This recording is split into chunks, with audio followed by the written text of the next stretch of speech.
유지은은 30을 코앞에 두고 있었다. 30이라는 숫자는 늘 그녀에게 막연한 불안으로 다가왔다. 누군가는 이 나이를 안정의 시기라 불렀지만 그녀에게는 끝없이 무거운 책임과 비교의 시작이었다. 그녀는 한때 대한항공 승무원이었고 수많은 도시를 날아다니며 전 세계의 하늘을 마셨다.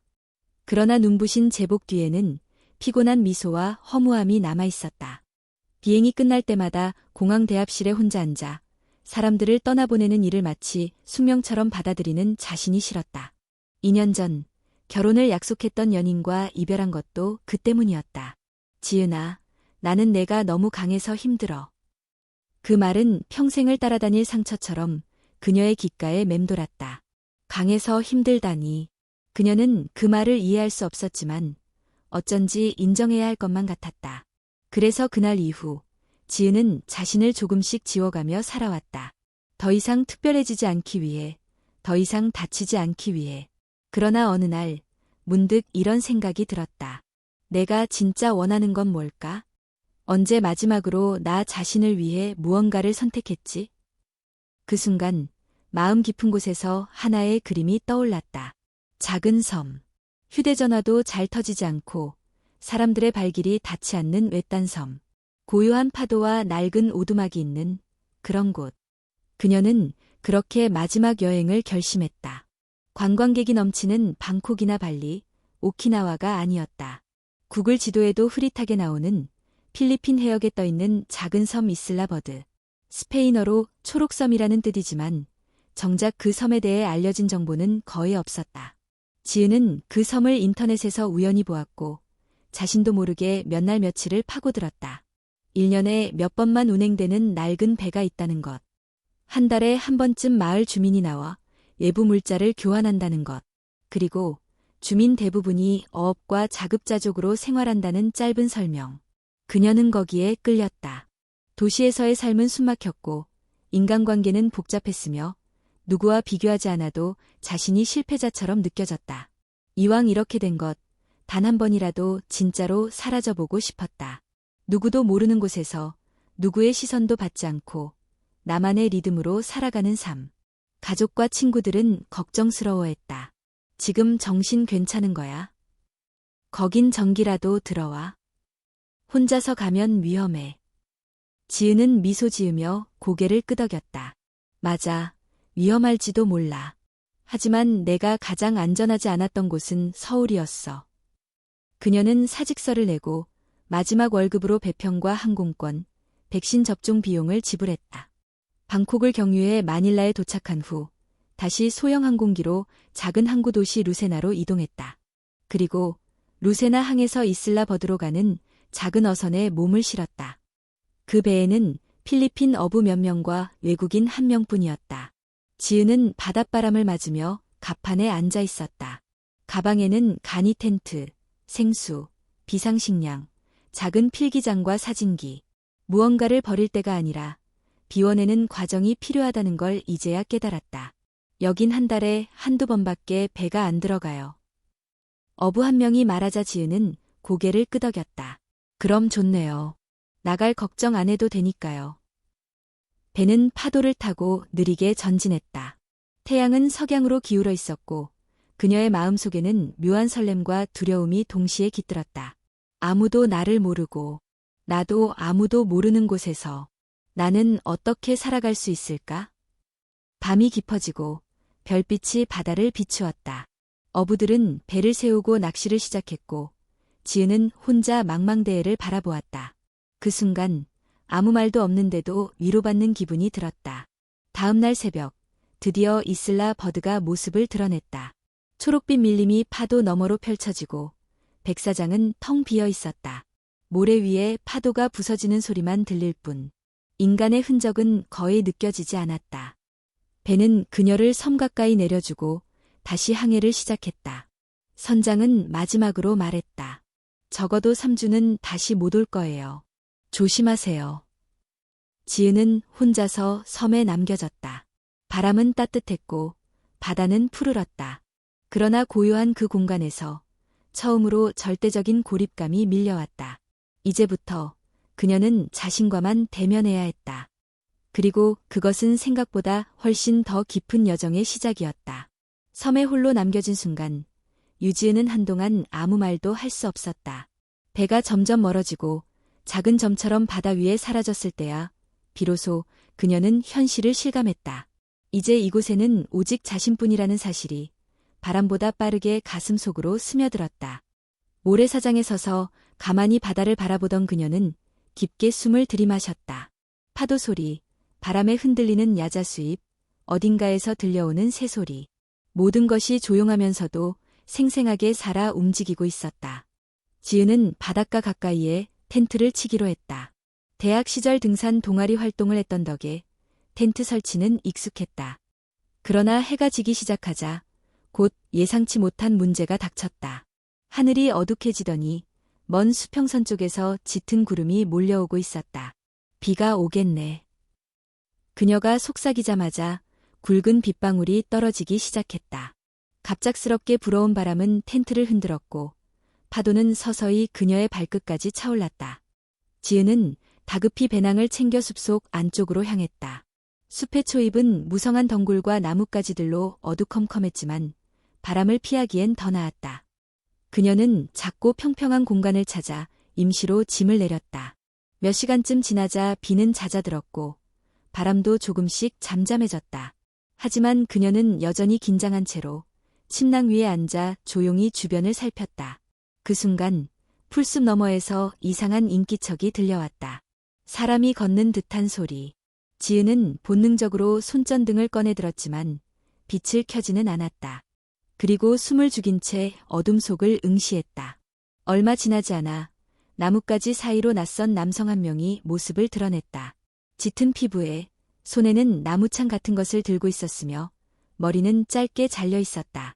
그는 지은을 보자마자 멈춰섰고 눈이 커지며 당황한 표정을 지었다. 지은 또한 놀랐지만 본능적으로 먼저 인사를 건넸다. Hello, I am Korean. My name is 유지은. 남자는 머뭇거리더니 더듬더듬한 영어로 대답했다. Hello, my name, 파코. 파코는 천천히 창을 내려놓고 손바닥을 펼쳐 보이며 적대 의사가 없다는 제스처를 했다. 그의 눈빛은 경계심보다는 호기심에 가까웠다. 지은은 그제서야 조심스레 다가갔다. 파코는 손짓으로 자신을 따라오라고 했다. 한참 숲길을 따라 걷다 보니 나무로 지어진 작은 집들과 불빛이 보이기 시작했다. 지은의 눈앞에는 소박한 마을이 펼쳐졌다. 서로 비슷한 연령대의 남성들만 있었고 여성이나 아이의 모습은 보이지 않았다. 그들은 모두 지은을 신기한 듯 바라보았지만 특별히 위협적인 분위기는 느껴지지 않았다. 파코는 무리 중 가장 나이가 많아 보이는 남성에게 다가가 무언가 설명했고 그는 고개를 끄덕이며 지은을 향해 미소를 지었다. 이름은 라파엘. 이 마을의 중심 인물 같았다. 라파엘은 간단한 영어로 말했다. 여기 12명. 우리 형제. 가족은 도시로. 알고 보니 이곳은 자연재해 이후로 대부분의 주민이 섬을 떠나고 현재는 12명의 남성만이 남아 자급자족하며 살아가고 있었다. 아내와 아이들은 마닐라 근처 도시로 피신해 더 이상 돌아오지 못했다고 한다. 그 말을 들은 지은은 묘한 감정을 느꼈다. 어쩌면 이곳 사람들도 그녀처럼 누군가에게서 떠밀려 남겨진 존재가 아닐까. 라파엘은 그녀에게 마을 공동 쉼터의 한쪽을 내주었고 다른 이들은 코코넛물과 구운 바나나를 가져다 주었다. 말은 잘 통하지 않았지만 친절함은 충분히 전해졌다. 그날 밤 지은은 오랜만에 사람의 목소리를 들으며 잠들었다. 고요한 파도 소리가 아닌 누군가의 호흡과 웃음이 섞인 밤. 그녀는 텐트보다 훨씬 불편한 바닥에서 누워 있었지만 마음만은 이상하게 편안했다. 그리고 문득 이런 생각이 스쳤다. 이건 단순한 여행이 아닐지도 몰라. 그녀는 그 섬에 홀로 발을 들였지만 그 순간부터 혼자가 아니게 된 것이었다. 다음 날 아침, 유지은은 새소리에 눈을 떴다. 밤사이 어깨는 굽고 허리는 결렸지만 이상하리만치 개운했다. 나무로 만든 벽 너머로는 부엌에서 뭔가를 굽는 소리와 말소리가 희미하게 들려왔다. 이제 막 해가 솟고 있었고 마을은 천천히 하루를 시작하고 있었다. 그녀가 나가자 마을 사람들은 환하게 웃으며 손을 흔들었다. 어제보다 긴장이 풀린 표정들이었다. 라파엘은 조개 껍데기를 깎아 만든 작은 컵에 담긴 코코넛 물을 건넸고 파코는 손짓으로 바닷가를 가리켰다. 피싱. 투게더? 지은은 고개를 끄덕였다. 좋아요. 함께 갈게요. 그렇게 그녀의 섬에서의 첫 번째 아침은 시작되었다. 파코를 포함한 4명의 남자들과 함께 작은 나무배를 타고 바다로 나간 지은은 처음으로 이들의 일상을 가까이서 마주했다. 그들은 바다에 던진 그물을 함께 끌어올리고 작살로 물고기를 잡으며 파도를 온몸으로 이겨냈다. 지은은 처음엔 아무것도 할 수 없었다. 배 멀미가 날듯 울렁거렸고 손에 물고기가 닿자 깜짝 놀라기도 했다. 그러나 이들의 웃음소리, 가벼운 농담, 서로를 챙기는 모습에 점점 마음이 풀렸다. 파코는 물속에서 직접 작살을 쥐고 오징어를 잡았고 지은에게 자랑스럽게 보여주었다. 그녀는 웃으며 박수를 쳤다. 그 모습에 다른 남성들도 흐뭇한 듯 미소를 지었다. 그날 저녁, 바닷가 모닥불 옆에 둘러앉은 사람들 앞에 구운 생선과 바나나, 감자처럼 생긴 뿌리채소가 놓였다. 지은은 작게 맛있어요 라고 말하자 모두가 따라 하듯 맛있어요 라고 외쳤다. 그녀는 깜짝 놀라 웃음을 터뜨렸다. 그 순간 낯선 타국의 섬이라는 느낌은 사라지고 어딘가 소속된 듯한 감정이 들었다. 며칠이 지나자 지은은 마을의 리듬에 조금씩 적응해갔다. 새벽에는 해변을 걷고 낮에는 농작물을 함께 거두거나 나무 그늘 아래 앉아 책을 읽었다. 말은 잘 통하지 않았지만 눈빛과 손짓만으로도 충분히 서로의 마음을 읽을 수 있었다. 그리고 어느 날 지은은 낯익은 그림자를 다시 만났다. 조용하고 말수가 적었던 남자. 그의 이름은 미겔이었다. 처음엔 말을 걸어도 짧게만 대답하던 미겔은 시간이 지나면서 천천히 마음을 열기 시작했다. 그는 마을에서 가장 손재주가 뛰어나 작은 도구를 만들거나 부서진 지붕을 수리할 줄 아는 사람이었다.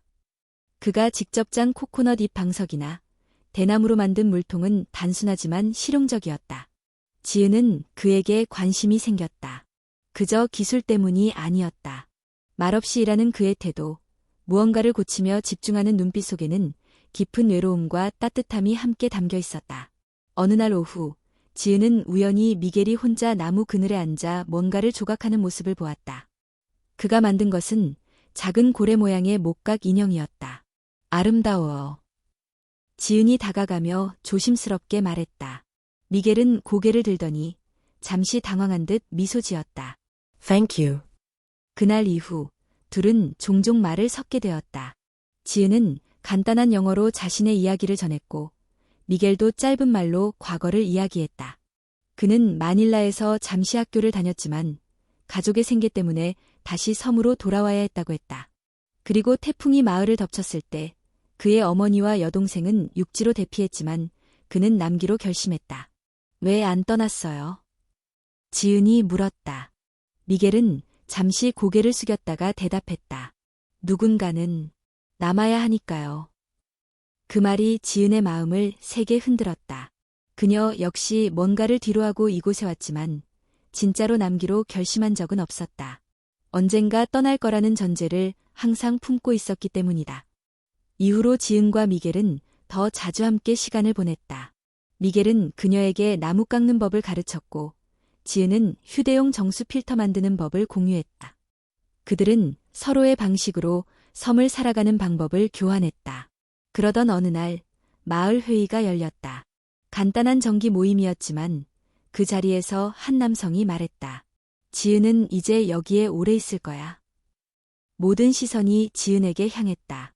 그녀는 한순간 당황했지만 진심으로 말했다. 저는 아직 잘 모르겠어요. 하지만 여기 있는 시간이 생각보다 좋아요.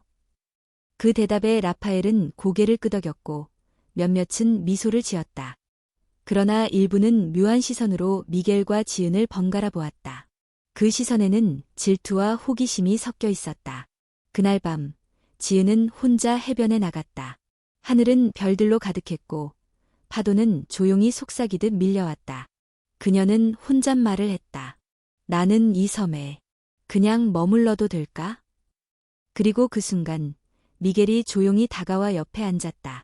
둘은 말없이 나란히 앉아 하늘을 올려다보았다. 무언가 시작되고 있었다. 단순한 여행이 아니라 삶의 일부가 되어가는 과정. 그리고 그들은 아직 그 사실을 완전히 깨닫지 못한 채 조용히 같은 바다를 바라보고 있었다.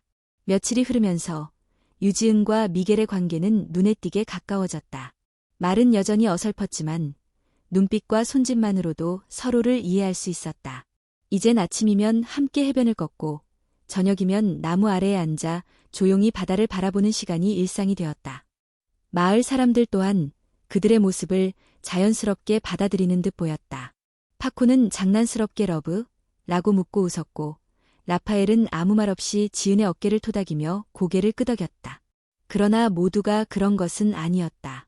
특히 두 명의 남자, 다니엘과 마르코는 점점 말을 줄였고 미겔과 눈을 마주치지 않으려 했다. 지은이 무언가 물어도 대답은 짧고 건조했다. 처음엔 단순한 성격 차이라고 생각했지만 시간이 갈수록 그들의 냉담한 시선은 점점 또렷해졌다. 어느 날 저녁, 지은이 공동 주방 근처에서 채소를 손질하고 있을 때였다. 다니엘이 무심히 지나가며 말했다. 여기서는 모두가 함께 살아. 누구 하나만의 것이 아니야. 그 말은 평범한 듯했지만 뚜렷한 질투와 경고의 냄새가 묻어 있었다. 지은은 순간 얼어붙었지만 아무 대답도 하지 않았다. 그날 밤, 미겔은 지은에게 작은 목걸이를 선물했다. 조개 껍데기를 조심스럽게 깎아 만든 손바닥만 한 펜던트였다. 이 섬의 바다에서 가장 오래된 조개야. 어릴 때 어머니가 늘 이걸 보면 행운이 온다고 했어.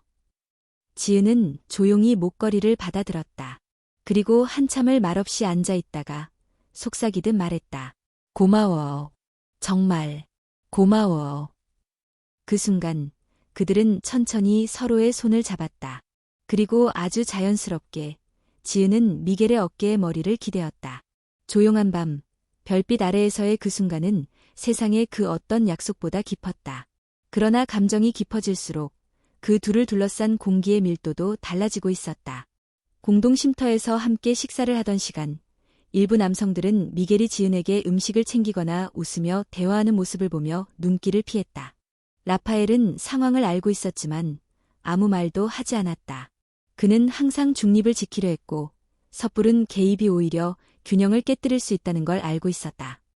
그러나 균열은 생각보다 빨리 찾아왔다. 어느 날 오후, 지은과 미겔이 함께 작은 텃밭을 정리하고 있을 때였다. 멀리서 마르코가 다가와 다짜고짜 미겔에게 말했다. 왜 너만 특별한 거야? 우리 모두 힘들게 사는데 왜 넌 그녀랑만 함께해? 그 말에 미겔은 잠시 멈칫했다가 조용히 대답했다. 그녀가 나를 선택했어. 마르코는 쓴웃음을 지었다. 선택. 여기선 그런 거 없어. 모두가 같이 사는 곳이야. 외부에서 온 사람이 한 사람만 고르면 그건 불공평이야. 지은은 그 말을 듣고 충격을 받았다. 단지 사랑하는 사람과 가까워졌을 뿐인데 그 사실이 공동체의 원칙을 위배하는 일이 될 줄은 몰랐다. 그날 밤, 지은은 라파엘과 단둘이 이야기를 나누었다. 그녀는 조심스럽게 물었다. 여기선 사랑도 규칙을 따라야 하나요? 라파엘은 긴 침묵 끝에 대답했다. 이곳은 작고 사람도 적고 감정이 쉽게 흔들려. 누군가를 독점한다는 건 다른 누군가의 상실이 되기도 해. 그게 꼭 옳고 그르다는 건 아니지만 외로움이 깊어질수록 사람은 예민해지지. 그 말은 부드럽지만 무게 있었다. 지은은 그날 밤 잠을 이루지 못했다. 다음 날 아침, 그녀는 공동 주방에 나와 조용히 아침 준비를 도왔다. 그러나 분위기는 어제와 달라져 있었다. 몇몇 남성들이 아무 말 없이 지나쳤고 웃음소리는 줄어들었다. 그리고 마침내 작은 회의가 열렸다. 이 회의는 마을에 변화가 있을 때마다 여는 자리였다. 라파엘이 조용히 말을 꺼냈다. 요즘 우리 마을에 작은 혼란이 있는 것 같아. 서로 오해하지 않도록 솔직하게 이야기해보자. 처음엔 모두가 말이 없었다. 그러다 마르코가 말했다. 나는 그녀가 여기에 더 오래 머문다면 한 사람과만 지내는 게 맞는지 모르겠어. 우린 공동체잖아. 그 말에 지은은 입을 열었다. 저는 이곳에 오기 전부터 한 사람만 사랑하는 삶을 살아왔어요. 그게 저의 방식이에요. 누군가를 위해 희생할 수도 있지만 사랑까지 나눌 수는 없어요. 그건 제 정체성이에요. 모두가 조용해졌다. 그녀의 말은 담담했지만 단호했고 그 순간 지은은 이 섬에서 자신이 누구인지 처음으로 명확히 선언한 셈이었다. 회의는 길지 않았다. 명확한 결론이 난 것은 아니었지만 말하지 않던 감정들이 표면으로 드러나는 계기가 되었다. 그날 밤 미겔은 지은에게 말했다. 괜찮아. 힘들었을 텐데.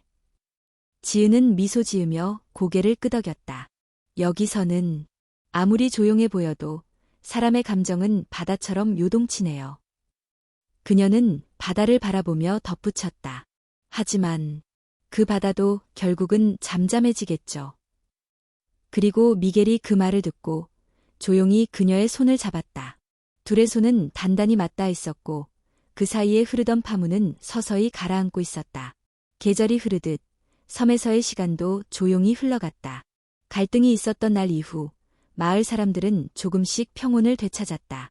누군가는 여전히 눈길을 피했지만 대체로 분위기는 다시 차분해졌다. 라파엘의 중재와 지은의 단호한 태도, 그리고 무엇보다 미겔의 묵묵한 신뢰가 그 균형을 만들어준 듯했다. 그날 이후로 지은은 더욱 조용한 일상을 선택했다. 이제는 마을 가장자리의 작은 오두막에서 미겔과 함께 지내며 적당한 거리로 사람들과 어울리고 있었다. 대나무와 야자수잎으로 지은 집은 작지만 아늑했다. 새벽에는 새소리에 눈을 뜨고 저녁이면 두 사람은 바닷가에서 작게 피운 모닥불을 바라보며 하루를 마무리했다. 그러던 어느 날 지은은 자신에게 이상한 변화가 생겼다는 걸 느꼈다. 처음엔 피로 때문이라고 생각했다. 조금만 걸어도 숨이 찼고 아침이면 속이 울렁거렸다. 음식 냄새에 민감해졌고 평소 좋아하던 코코넛 밀크조차 멀리하게 되었다. 처음엔 그저 체력 저하나 소화 문제라고 여겼지만 며칠이 지나면서 그녀는 한 가지 가능성을 떠올렸다. 설마. 그녀는 계산을 해보았다. 생리주기는 이미 한 달 넘게 지나 있었고 몸의 변화도 그에 부합했다. 이곳에서는 임신 테스트도 병원도 없었지만 여성의 본능은 이미 대답을 알고 있었다. 그날 밤 그녀는 말없이 바닷가에 앉았다. 불어오는 바람은 따뜻했지만 마음은 어지러웠다. 기쁨, 놀람, 두려움, 책임감. 그 모든 감정이 동시에 몰려들었다. 그리고 그 다음 날 지은은 미겔에게 조심스럽게 이야기했다. 미겔은 처음엔 아무 말도 하지 못했다. 그저 그녀를 바라보다가 천천히 손을 잡고 입을 열었다. 진심이야. 정말. 우리 아이야. 지은은 작게 고개를 끄덕였다. 미겔은 입가에 어색한 미소를 지었고 이내 눈시울이 붉어졌다. 그는 지은을 꼭 안았다. 말보다도 먼저 그의 온도가 그녀에게 닿았다. 며칠 뒤 지은과 미겔은 마을 사람들에게 이 사실을 알렸다. 모닥불이 피워진 마을 중앙에 모두가 모였고 지은은 두 손을 모은 채 말했다. 저는 아이를 가졌어요. 이 섬에서, 이 삶 안에서 새로운 생명이 생겼어요. 순간 모두가 조용해졌다. 누구도 말을 하지 않았지만 각자의 감정이 얼굴에 번져 있었다. 놀람, 경의, 걱정, 기대. 그리고 무엇보다 오랜 시간 잊고 지냈던 희망이 천천히 피어나고 있었다. 먼저 라파엘이 입을 열었다. 이 섬에 정말 오랜만에 아기가 찾아왔구나. 너무 오래 잊고 있었어. 아이가 울던 소리, 젖냄새, 웃음. 그의 말이 끝나기도 전에 파코가 박수를 쳤고 다른 이들도 조용히 따라 웃었다. 마르코조차 고개를 끄덕이며 말했다. 아이를 위해 우리가 할 수 있는 건 뭐든 하자. 그날 밤 섬은 작은 축제처럼 활기를 띠었다. 지은은 믿을 수 없을 만큼 따뜻한 환영을 받았고 그 속에서 점점 마음의 두려움을 덜어갔다. 하지만 그녀의 마음 속에는 여전히 복잡한 감정이 남아 있었다.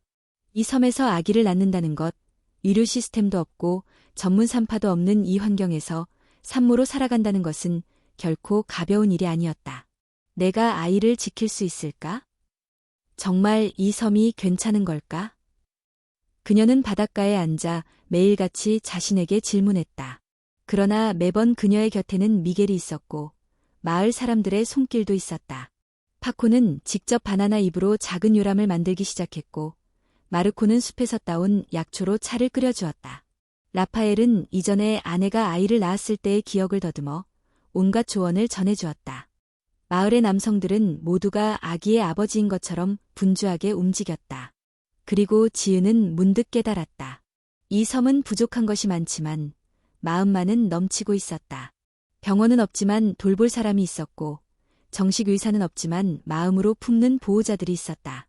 임신 중기쯤 그녀의 배는 점점 불러왔다. 걸음이 느려지고 잠자리도 불편해졌지만 그녀는 매일 아기의 움직임을 느끼며 미소 지었다. 바다와 햇살, 새들의 노래, 그리고 마을 사람들의 웃음이 그녀의 배 위를 감싸고 있었다.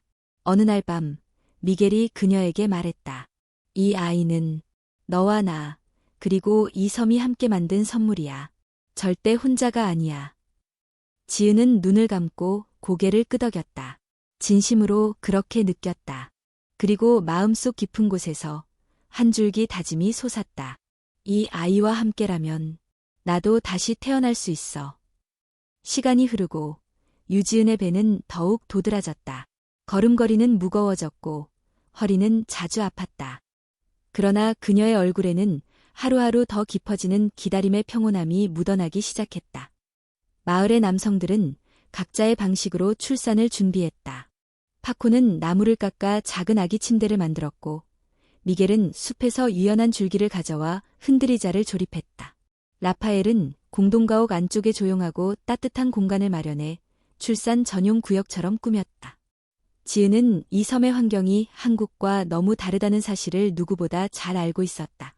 병원이 없고 초음파 검사도 없고 의사도 없다. 하지만 자신이 누군가의 손에 의지하고 있다는 사실만은 확실했다. 이곳의 남성들은 서툴지만 정성을 다했고 무엇보다 한 생명을 함께 품는다는 마음으로 다가왔다. 임신 9개월 차, 바닷가 하늘이 점점 거세지기 시작했다. 이틀 전부터 바람이 강하게 불었고 구름은 낮게 깔려 있었다. 마을 사람들은 경험으로 알 수 있었다. 곧 폭풍이 다가온다는 것을. 바람이 이 방향으로 불면 3일 안에 큰 비가 온다. 라파엘이 말했다. 남성들은 모든 집의 지붕을 점검하고 물자와 식량을 내부로 옮겼다. 지은의 오두막도 보강되었고 출산 예정 구역은 단단한 대나무로 외벽을 덧대었다. 그날 밤 미겔은 지은의 곁을 떠나지 않았다. 바람은 점점 거세졌고 열대우림 특유의 공기 냄새가 코끝을 자극했다. 그리고 다음 날 새벽 지은은 진통을 느꼈다. 처음엔 배가 단단해지는 느낌이었다. 하지만 시간이 지날수록 규칙적인 통증과 복부의 압력이 강해졌고 마침내 그녀는 몸을 가누기 어려워졌다. 미겔. 시작된 것 같아. 미겔은 놀랐지만 침착하게 그녀를 부축해 준비된 공간으로 옮겼다. 이미 다른 남성들에게도 신호가 전달되었고 출산 준비를 도와줄 이들이 하나둘 모였다. 그 중에는 이전에 산파 역할을 맡았던 젊은 남성 후안도 있었다. 그는 예전에 마을 여성들에게 배웠던 몇 가지 응급조치를 기억해내려 했었다. 물을 끓여. 깨끗한 천도 가져와. 누군가는 화롯불에 냄비를 걸고 누군가는 숲에서 채집한 약초를 우려내기 시작했다. 비는 이미 쏟아지고 있었고 지붕은 바람에 흔들렸다. 섬 전체가 숨을 죽인 듯 조용했지만 출산 공간 안은 긴장감으로 팽팽했다. 지은은 고통에 몸을 떨었다. 진통은 5분 간격에서 점점 줄어들었고 등줄기엔 식은땀이 흘렀다. 미겔은 그녀의 손을 꼭 잡고 속삭였다. 괜찮아. 넌 강해. 우리 아기가 오고 있어. 지은은 온 힘을 다해 고개를 끄덕였지만 통증은 계속되었다. 수시간에 걸친 산고는 그녀를 완전히 지치게 만들었다. 몸이 더는 따라주지 않을 것 같았다. 나 못할 것 같아. 너무 아파. 그녀가 속삭이듯 말했을 때 미겔은 울음을 참으며 대답했다. 할 수 있어. 너는 내게, 우리에게 가장 소중한 사람이야. 이 아이는 내 안에서 자라온 생명이야. 넌 끝까지 해낼 수 있어. 지은은 다시 이를 악물고 힘을 주었다. 그 순간 한 남성이 외쳤다. 머리가 보여. 조금만 더. 조금만. 지은은 마지막 남은 힘을 짜내듯 밀었다. 그리고 마침내 새벽 4시를 지나던 그 시각. 공기를 가르는 아기의 첫 울음소리가 울려 퍼졌다. 출산 공간 안은 순간 멈춘 듯 고요했다가 곧 감탄과 환호로 가득 찼다. 아이다. 아이가 태어났어. 지은은 탈진한 채로 숨을 헐떡였고 미겔은 눈물을 흘리며 조심스럽게 아기를 받아 안았다. 작고 붉은 몸, 가늘게 떨리는 손가락, 그리고 생애 첫 울음.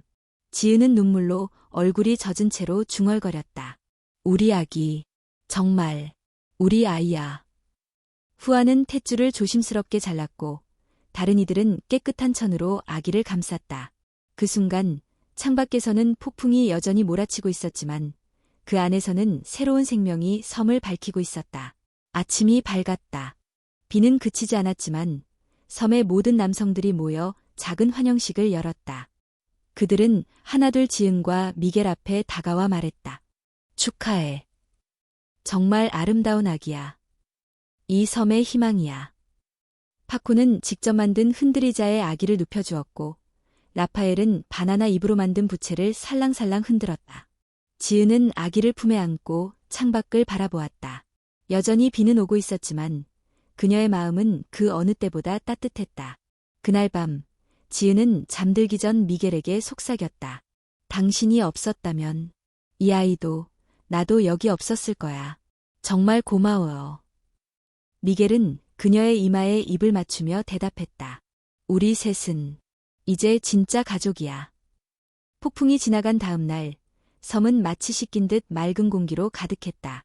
나뭇잎 위에는 물방울이 반짝였고 파도는 잔잔하게 해변을 어루만졌다. 그러나 가장 뚜렷한 변화는 섬의 공기 그 자체였다. 아이의 탄생은 단지 한 생명의 시작이 아니었다. 그것은 공동체의 재생, 오래된 희망의 불씨를 되살리는 사건이었다. 마을의 남성들은 번갈아가며 아이를 안고 웃었고 지은과 미겔은 피곤한 몸을 이끌고도 매일 아이를 품에 안고 섬 곳곳을 함께 산책했다. 파코는 조개 껍데기로 만든 작은 팔찌를 아기에게 선물했고 라파엘은 아이가 건강하게 자라기를 바라는 기도를 매일 아침마다 바다 앞에서 드렸다. 이 아이는 섬의 선물이다. 라파엘이 말했다. 우리가 잊고 있었던 생명의 소리, 이제 다시 들을 수 있게 됐어. 아이의 탄생은 마을 사람들에게 단순한 감정 이상의 의미를 남겼다. 그들은 이제 자신들이 단순히 남겨진 사람들이 아니라 새로운 미래를 준비하는 첫 번째 세대라는 자각을 하기 시작했다. 한 달이 지나고 섬에 다시 배가 도착했다. 이번에는 포트빌라에서 온 조그마한 물자 수송선이었다. 지은이 처음 이 섬에 발을 디뎠던 그 배는 아니었지만 선장 얼굴이 익숙했다. 배에는 포트빌라 지방정부에서 파견한 공무원도 함께 타고 있었다. 그는 섬의 상황을 점검하고 다시 정착할 가능성을 타진하라는 임무를 띠고 온 사람이었다. 여기 정말 외국인이 출산을 했다고요? 공무원은 놀라움을 감추지 못했다. 그는 지은을 만나자마자 여러 질문을 던졌다. 어떻게 이곳까지 왔는지, 어떤 환경에서 아기를 낳았는지, 혹시 외교적 보호가 필요한 상태는 아닌지. 지은은 잠시 말을 잇지 못했다. 그 모든 질문이 현실의 목소리처럼 들렸기 때문이다. 돌아갈 생각은 없습니까? 공무원이 물었다. 그 말은 단순한 질문이 아니었다. 그것은 지금의 삶과 과거의 삶 사이에 다시 다리를 놓자는 제안처럼 느껴졌다. 지은은 고개를 숙였다. 한국에 있는 가족, 친구들, 익숙한 도시의 소음과 맛들, 그리고 이곳의 고요함, 사람들의 따뜻한 눈빛, 매일 눈을 맞추는 미겔과 아이. 그녀는 조용히 말했다. 아직은 돌아가고 싶지 않아요. 여기서 살아보고 싶어요. 공무원은 놀랐지만 그녀의 눈빛에서 단호함을 읽고는 더 묻지 않았다. 그는 마을 주민들과도 이야기를 나눴고 생활 여건이 매우 부족하지만 희망은 보인다고 평가했다. 정부 차원에서 작은 보건소나 임시 교육시설을 마련할 수 있는지 검토해 보겠습니다. 그 말은 섬 사람들에게 하나의 전환점이 되었다. 외부가 다시 그들을 지도 위의 사람들로 인식하기 시작했다는 신호였기 때문이다. 며칠 뒤 배는 떠났고 섬은 다시 조용해졌다. 그러나 그 조용함 속엔 정과는 다른 기대감이 깃들어 있었다. 지은은 어느 날 미겔에게 물었다. 당신은 내가 언젠가 한국으로 떠날까봐 걱정돼? 미겔은 한참을 생각한 뒤 조용히 대답했다. 그래. 무섭기도 해. 하지만 널 가둬두고 싶진 않아. 언젠가 떠난다고 해도 지금 우리가 함께한 이 시간은 영원할 거야. 그의 말은 지은의 마음을 울렸다. 그리고 그녀는 더욱 단단해졌다. 나 여기서 무엇이든 해보고 싶어. 이 섬이 정말 다시 살아나도록 나도 뭔가 할 수 있지 않을까? 그 말에 미겔은 미소 지으며 고개를 끄덕였다. 그렇게 지은은 단순한 외국인 방문자에서 공동체의 일원으로 변모해갔다. 그녀는 자신이 알고 있는 기술과 지식을 정리하기 시작했다. 간단한 위생교육, 식수 정화 방법, 여성의 기본 건강관리 등에 대해 미겔과 후안에게 전수했다. 아이를 키우며 얻은 경험도 함께 나눴고, 마을 남성들은 메모를 하거나 그림을 그려가며 열심히 배웠다. 이 모든 과정은 아이가 자라는 속도만큼이나 천천히, 하지만 확실하게 변화의 싹을 틔우고 있었다. 한편, 지은은 라파엘과 함께 여성 친화 공간을 만들자고 제안했다. 언젠가 이 섬에 여성이 다시 돌아온다면 그들이 안전하고 편안하게 머무를 수 있는 공간이 필요해요. 그 제안은 남성들에게 생소했지만 그들은 이해하려 노력했다. 결국 마을 한켠에 야자입과 목재로 만든 단층 건물이 세워졌다. 내부에는 커튼으로 구획을 나누고 간이 욕실과 빨래 공간도 마련되었다. 여기는 너와 같은 여성을 위한 공간이야. 라파엘은 말했다. 너는 우리 섬에 다시 여성과 아이가 살아도 된다는 걸 증명했어. 그 말은 지은에게 어떤 상보다도 큰 의미였다. 그날 밤, 지은은 아기를 안고 바닷가에 섰다. 달빛이 잔잔하게 파도를 비추고 있었고, 아이는 조용히 숨을 쉬며 그녀의 품에서 잠들어 있었다. 미겔이 옆에 와 속삭였다. 나는 우리가 잘해나가고 있다고 믿어. 내가 와줘서, 아이가 태어나줘서, 이 섬은 다시 시작할 수 있어. 지은은 고개를 끄덕이며 마음속으로 생각했다. 나는 우연히 이 섬에 닿았지만, 이제는 내 뿌리를 내리고 싶어. 이 아이에게, 이 사람들에게, 그리고 이 땅에 내가 할 수 있는 모든 걸 해보자. 시간이 흐르고, 아이는 어느새 첫 돌을 맞았다. 작은 손으로 돌멩이를 주워 모으고, 나뭇가지로 모래 위에 무언가를 그리는 모습은 마치 섬의 어린 왕자 같았다. 지은은 매일이 놀랍고 신기했다. 한 생명이 자라나는 것을 바로 곁에서 지켜본다는 건 단순한 육아가 아니었다. 그것은 그 자체로 삶의 확장이었고, 섬 전체가 새로운 삶을 품고 있다는 증거였다. 섬은 서서히 변해가고 있었다. 새로 지은 목재 가옥들은 점점 늘어났고, 비가 많이 오는 시기를 대비해 배수로를 정비하기도 했다. 공동 정원에는 다양한 뿌리 채소와 열대 과일들이 심어졌고, 후아는 아이를 위해 유일하게 남은 돼지 한 마리를 키우기 시작했다. 하지만 무엇보다 큰 변화는 사람들의 마음가짐이었다. 이전에는 단순히 남겨진 사람들로 살아갔다면, 이제는 무언가를 회복하려는 사람들로 바뀌고 있었다. 어느 날, 지은은 미겔에게 조심스럽게 말을 꺼냈다. 이제 우리만 이렇게 살아가기보다는 과거에 이 섬을 떠났던 사람들을 다시 부를 수 있지 않을까? 미겔은 고개를 갸우뚱하며 물었다. 쉽지 않을 거야. 대부분 도심지 근처에서 자리를 잡았을 테니까. 돌아올 이유가 없을 수도 있어. 하지만 지은은 포기하지 않았다. 그들이 떠났던 이유는 불안과 가난 때문이었잖아. 지금은 우리가 그걸 조금씩 극복해가고 있어. 보여줘야 해, 우리가 얼마나 변했는지를. 그 말에 남성들은 모두 동의했다. 파코는 말없이 마을 입구에 있던 오래된 이정표를 다시 세웠고, 라파엘은 종이와 목판을 구해 섬의 근황과 희망을 담은 메시지를 정리했다. 그들은 배가 올 때마다 포트빌라로 가는 사람들에게 부탁해. 그 메시지를 과거 섬 출신들이 모여있는 마을로 전달하게 했다. 그 메시지에는 이런 문장이 적혀 있었다. 이곳은 여전히 우리 모두의 땅입니다. 아이가 태어났고 우리가 다시 모여 살아갈 수 있는 준비를 하고 있습니다. 가족들이 다시 돌아올 그날을 기다립니다. 처음에는 아무런 소식이 없었다. 시간이 흘러도 돌아오는 사람은 없었고 소문조차 들리지 않았다. 지은은 잠시 마음이 흔들렸다. 내가 너무 큰 꿈을 꾼 걸까? 그러나 미겔은 그녀를 다독였다. 내가 없었더라면 우리도 이 섬을 떠났을지도 몰라. 너 하나로 이렇게 많은 변화가 일어났어. 기다리면 언젠가는 반드시 누군가 돌아올 거야. 그러던 어느 날 아침, 바닷가 너머로 낯익은 그림자가 보였다. 조그만 나무배 한 척이 천천히 파도를 가르며 다가오고 있었다. 처음엔 생필품을 실어 나르는 상인인 줄 알았다. 하지만 가까이 다가오자 배 위에 서 있는 여성과 어린 소년, 그리고 중년 남성의 모습이 눈에 들어왔다. 라파엘은 한참을 바라보다가 중얼거렸다. 로사다. 그 이름을 듣자 파코와 후안도 소스라치게 놀라며 바닷가로 달려갔다. 배에서 내린 여성은 조심스럽게 말을 꺼냈다. 정말 돌아와도 되는 거야? 그 말 한마디에 마을은 그날 처음으로 눈물 섞인 함성으로 가득 찼다.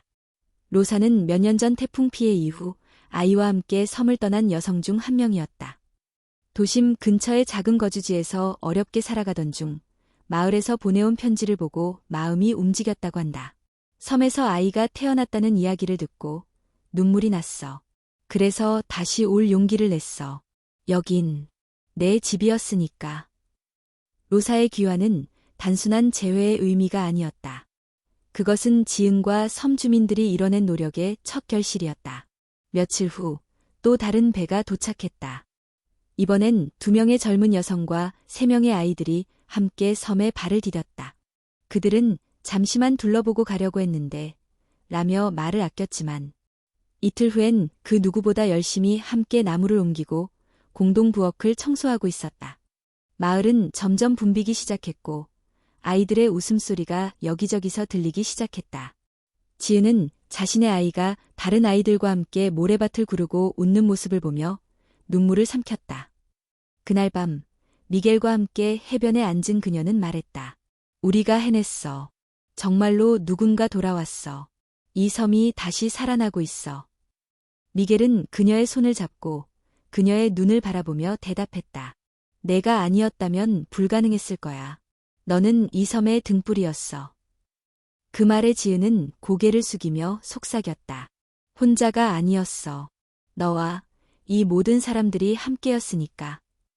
밤하늘엔 별이 총총했고 멀리서 아이들의 웃음소리가 파도와 함께 섞여 들려왔다. 섬은 이제 더 이상 남겨진 곳이 아니었다. 그곳은 사람과 이야기가 다시 모여드는 살아있는 땅이었다. 봄이 깊어지자 섬에는 이전보다 따뜻하고 생기가 감도는 바람이 불었다. 꽃들이 피어났고 나무들 사이에서는 새들이 지저귀기 시작했다. 복귀한 가족들과 아이들이 늘어나면서 마을은 점점 활기를 띠었다. 지은은 점점 커가는 아이를 품에 안고 해변을 거닐었다. 이제는 섬을 걸을 때마다 더 이상 외부인의 시선을 느끼지 않았다. 그녀는 이 공동체의 일부였고 미겔과 함께 아이를 키우며 이곳에서 뿌리를 내려가고 있었다. 그러던 어느 날 바다 저편에서 예상치 못한 배 한 척이 도착했다. 배는 기존의 물자 수송선보다 훨씬 컸고 하얀 깃발에 바누아투 정부의 마크가 선명히 새겨져 있었다. 배에서 내린 사람은 정부 소속 공무원과 함께 NGO 단체의 국제관계 담당자, 그리고 미디어 팀까지 동행하고 있었다. 지은은 잠시 당황했다. 이곳을 어떻게 알았죠? 공무원은 미소 지으며 말했다. 지난번 현장 보고서 이후 중앙정부와 국제단체에서 관심을 가지게 됐습니다.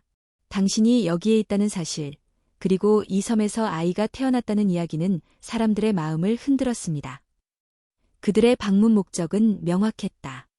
이 섬이 공동체의 회복과 자립 모델로서 국제적인 지원을 받을 자격이 있는지 평가하고 실제 개발 프로젝트를 진행할 수 있는지를 검토하려는 것이었다. 그날 밤 마을 광장에서는 간이 회의가 열렸다. 라파엘과 후안, 로사와 다른 가족들까지 모두 모였다. 정부 관계자는 발표했다. 우리는 이 섬에 태양광 발전소를 설치하고 기초보건소와 유치원 시설을 지원할 계획을 갖고 있습니다. 하지만 조건이 하나 있습니다. 모두의 시선이 집중되었다. 여기 거주하는 주민 수가 일정 규모 이상이어야 하며 외부 교류를 위한 개방성이 있어야 합니다. 즉, 외부 사람들이 이 섬에 드나들 수 있도록 허용해야 한다는 것이죠. 순간 마을 분위기가 미묘하게 바뀌었다. 섬 사람들은 고립되어 지내던 삶에 익숙했고 그 고요함과 느린 리듬이 그들만의 평온이었다. 파코가 입을 열었다. 외부인이 많이 들어오면 여긴 더 이상 우리가 알던 섬이 아니게 되는 거 아닐까요? 로사는 주저하며 말했다. 하지만 아이들이 자라려면 교육과 위로가 필요해요. 그런 것 없이 또 떠나야 할 수도 있어요. 논의는 계속되었다. 지은은 잠시 말없이 그 광경을 지켜보다가 천천히 손을 들었다. 제가 처음 이 섬에 왔을 때 여러분도 저를 조심스러워했죠. 하지만 시간이 지나면서 우리는 함께 살아갈 수 있다는 걸 증명했어요. 지금 우리에게 필요한 건 이 섬을 완전히 바꾸는 게 아니라 섬을 지키되 선택적으로 열린 자세를 갖는 것이라고 생각해요. 그녀의 말에 몇몇 사람들이 고개를 끄덕였다. 외부와의 연결은 위협이 아니라 기회일 수 있어요. 우리가 잘 준비하면 이 섬은 우리의 전통을 지키면서도 미래를 준비할 수 있어요. 라파엘이 조용히 말을 이었다. 그럼 어떻게 준비해야 하죠? 지금 당장 받아들일 수는 없어요. 지은은 말했다. 우리가 먼저 기준을 정하자고요. 누구든 들어와서 마을의 규칙을 존중해야 하고 단순히 자원을 가져가기 위한 방문은 허용하지 않는 거예요. 이 섬을 관광지가 아니라 살아가는 곳으로 대해야 한다고요. 미겔도 손을 들었다. 나는 이 섬이 아이들이 미래를 그릴 수 있는 곳이었으면 좋겠어요. 의료와 교육, 그리고 선택할 수 있는 기회가 있다는 것, 그게 중요하다고 생각해요. 그렇게 마을은 부분적 개방이라는 방향을 논의하게 되었다. 외부인이 방문할 수는 있지만 마을의 원칙을 철저히 지켜야 하고 지원은 공동체 자치회의 승인하에만 진행될 수 있다는 조건이 붙었다. 정부와 NGO 측은 이러한 조건을 존중하겠다고 답했다. 그리고 그 자리에서 정식으로 섬 지원 프로젝트의 첫 단계, 보건소 설치가 확정되었다. 며칠 후 섬에는 다시 여러 사람들의 발걸음이 이어졌다. 건축가, 간호사, 교육 관련 전문가들이 도착했고 지은은 통역 역할을 자청했다. 그녀는 섬과 외부 세계 사이의 가교가 되어가고 있었다. 밤이면 지은은 미겔과 함께 해변을 거닐며 하루를 정리했다. 우리가 이렇게까지 오게 될 줄은 몰랐어요. 가끔은 두렵기도 해요. 너무 많은 게 바뀌는 것 같아서. 미겔은 그녀의 손을 잡았다. 하지만 넌 늘 변화는 두려움보다 희망이 클 때 이루어진다고 했잖아. 우린 그걸 지금 하고 있는 거야. 지은은 고개를 끄덕였다. 그녀의 시선 너머로 멀리 바닷가에는 새롭게 설치될 보건소의 기초골조가 들어서고 있었다. 아이가 그 옆에서 친구들과 함께 돌멩이를 나르며 웃고 있었다. 그 웃음소리는 바다 너머로 이어졌고 변화는 이미 시작되고 있었다. 섬은 여전히 파도에 둘러싸여 있었지만 이제는 닫힌 섬이 아닌 열린 삶의 터전이 되어가고 있었다. 어느덧 두 번째 아이가 돌을 맞이하던 해 섬은 완전히 달라진 풍경을 가지고 있었다. 작은 보건소가 완공되었고 그 옆에는 교육센터 겸 도서관이 세워지고 있었다. 처음에는 나무와 대나무로만 지어졌던 집들이 이제는 지붕을 튼튼히 덧댄 구조로 재정비되었고 마을 입구에는 나우로 공동체라는 이름이 새겨진 간판이 세워졌다. 그 이름은 이 섬의 오래된 부조어로 다시 살아나는 땅이라는 뜻이었다. 유지은은 둘째 아이의 손을 잡고 도서관 건물을 살펴보고 있었다. 첫째는 이제 6살이 되어 마을 아이들과 함께 글자를 배우고 있었다. 그가 쓴 첫 문장은 엄마는 섬의 비디아였다. 그 문장을 본 순간 지은은 조용히 고개를 숙였다. 이 긴 여정 동안 수없이 무너지고 다시 일어섰던 시간들이 주마등처럼 스쳐갔다. 고립, 폭풍, 임신, 갈등, 재건, 그리고 지금. 미겔은 여전히 그녀의 곁에 있었다. 그는 여전히 강한 팔로 공동 작업에 앞장섰고 밤이면 아이들을 품에 안고 이야기책을 읽어주는 아버지가 되어 있었다. 요즘도 가끔 한국이 그리워? 그날 밤 미겔이 물었다. 지은은 미소 지었다. 그럼. 그곳은 내 뿌리니까. 하지만 여기가 지금 내 삶이야. 여긴 내가 선택한 또 다른 고향이니까. 정부와 NGO의 지원은 2단계로 확대되었다. 태양광 발전 시스템이 추가로 설치되었고 바다 쓰레기를 정기적으로 수거하는 환경 프로그램도 도입되었다. 마을 남성들과 복귀한 여성들, 그리고 아이들이 함께 참여하며 섬은 더 깨끗하고 지속 가능한 공동체로 거듭났다. 무엇보다 큰 변화는 아이들이 꿈을 말하기 시작했다는 것이다. 어느 날, 한 아이가 말했다.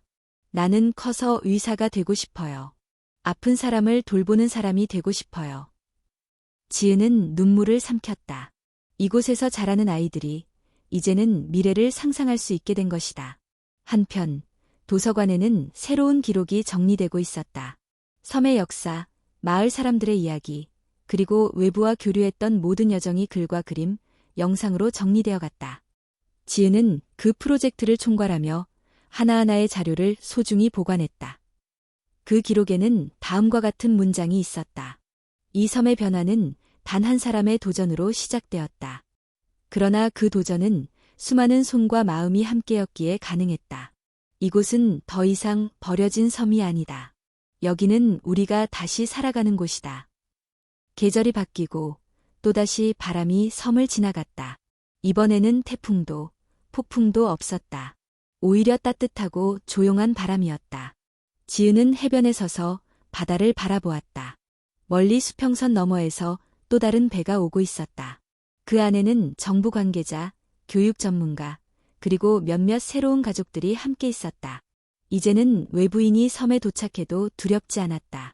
그들은 이 섬의 질서를 존중했고 이곳의 공동체에 함께하고자 하는 사람들만이 초대되었다. 아이들은 모래사장에서 달리고 있었다. 어른들은 나무 아래에서 함께 웃고 있었고 해가 지는 하늘은 붉은 빛으로 물들어가고 있었다. 지은은 속삭이듯 혼잣말했다. 이제 정말 끝이구나.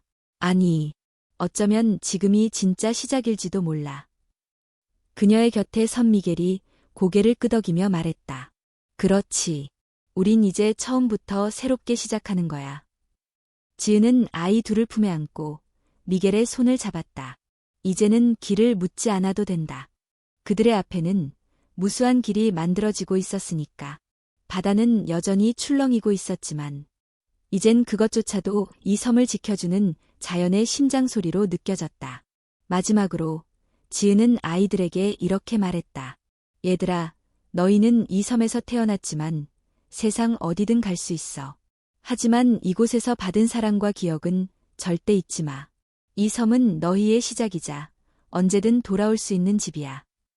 그리고 그 말처럼 마니아 섬은 이제 더 이상 고립된 섬이 아니었다.